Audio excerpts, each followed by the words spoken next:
Alright, the reason my clutch hasn't been working is because I was low on brake fluid, and I made a video where I put brake fluid in, then tried to start it up, and it still wouldn't get into gear. But I didn't pump the pedals like I did yesterday, and I was able to start it yesterday, and now it's driving, it's getting into gear, no problems. I was low on brake fluid, and the reason I'm low on brake fluid is because it's leaking. So I got a leak in my brake fluid, in my brake line somewhere that could stretch between the tires all the way to the reservoir, which reservoir is where I fill the brake fluid in. The brake fluid affects the clutch because they share the same, they say reservoir, but they share the same liquid. They share .3 brake fluid. .3 brake fluid is used both for the clutch and the brakes. So if the brakes go, the clutch goes. I never experienced that before.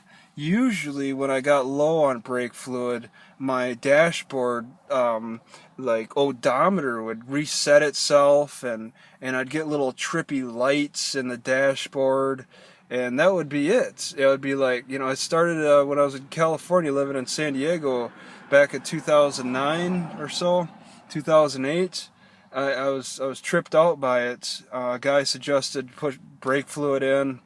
Alright, now my car is hydraulic, so that's why it's reliant on this this fluid.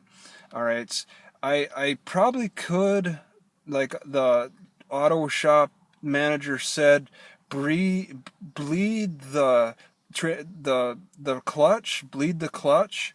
I haven't done that. I could have air bubbles in there. I could have air bubbles in my brake fluid. But I think it's more likely that brake fluid is leaking. And I looked under the reservoir, didn't really see any signs of liquids or leaking. I kind of suspect that I might be leaking at one of the brakes. One of the wheels, around the wheels, could be leaking. But ultimately, I don't need to get a new clutch for $600.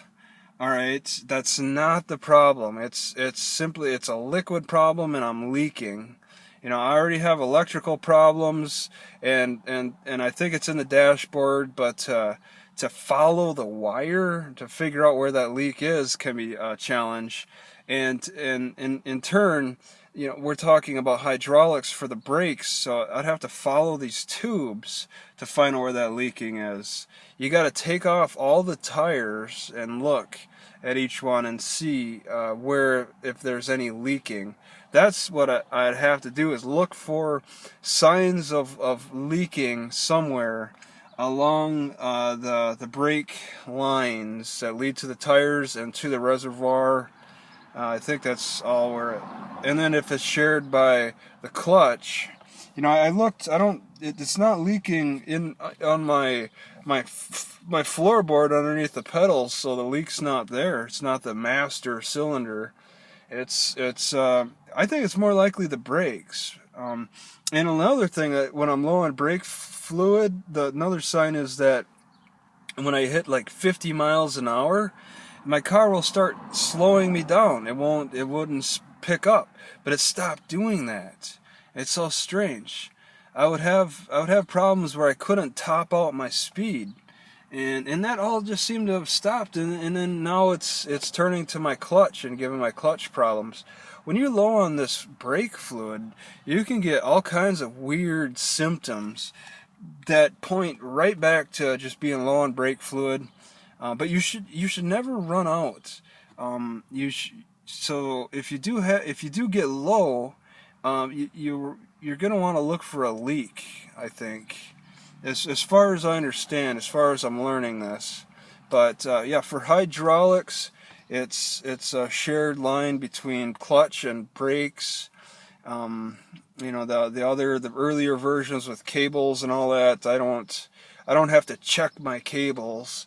People ask that for pre-hydraulics. Hydraulics is better because it automatically adjusts for the clutch. When the clutch wears down, the hydraulics will automatically adjust for that. Whereas if you have a cable, the cable you have to manually adjust for the wearing down of the clutch.